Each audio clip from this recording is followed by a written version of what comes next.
Greetings and welcome to our daily walk through the scripture for October the 8th. Your readings today find you in Jeremiah chapter 12, 13, and chapter 14, verses 1 through 10, 1 Thessalonians chapter 1 and chapter 2, verses 1 through 8, Psalm 79, and Proverbs chapter 24, verses 30 through 34. So like I said, we're boom, boom, boom. We're going to letters. We're going to all sorts of letters. And so, we're here yet again to introduce another letter to you. And this one is the First Thessalonians. Now, Thessalonica is a town that we run across in Acts chapter 17.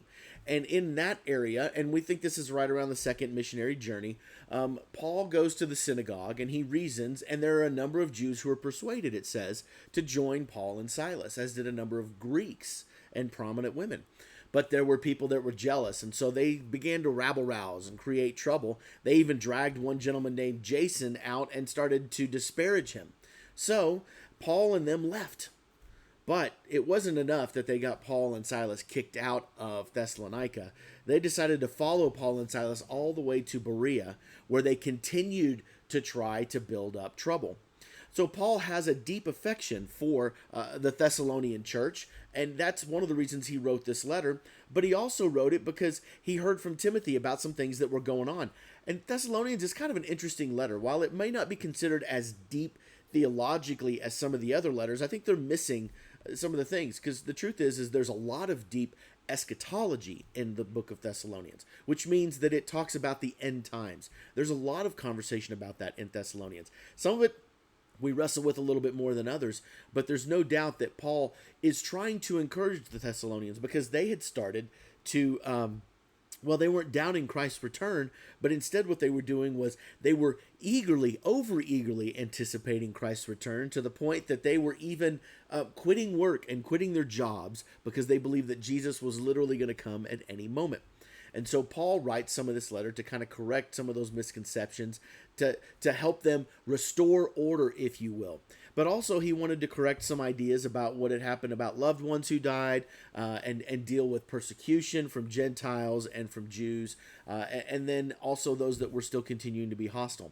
So Paul writes this letter really for just a few purposes. He wants to give thanks and give encouragement to the Thessalonians. I mean, obviously they're in a hostile environment based on what we see in Acts chapter 17. So he wants to encourage them, and he does a great job of that in the first two chapters. And he talks about how much he loves them. He talks about how much like a nursing mother cares for her children, we care for you, and we're delighted. There's a lot of great encouragement here. We continually thank God for you. This is a great letter of encouragement. So he wanted to make sure to encourage and thank them for that. He also wanted to defend himself against attacks by his enemies, specifically those people that were the Jewish opponents. And then he also wanted to exhort for them to stand firm in this persecution. And he wanted to clarify the matter of the end times and aspects of church life. So there's a lot of richness in just this short letter, but the encouragement that he gives is really something that is really very beautiful here, and so it's not something that you want to gloss over. As you read specifically chapter 2, Paul talks about how much he loves this church and how much he's loved to see this church grow up, and encouragement, and so he wants them to continue on that path in spite of all the persecution, in spite of the difficulties. And let's be honest, we don't feel persecution like the churches did back then. We don't have overt persecution quite like they do. Yet we still face persecution, both inside and outside of the church. We face our own worst enemy, which is oftentimes ourselves. We forget as a church to be encouragers rather than discouragers, to be supporters, and to be people that demonstrate love to one another.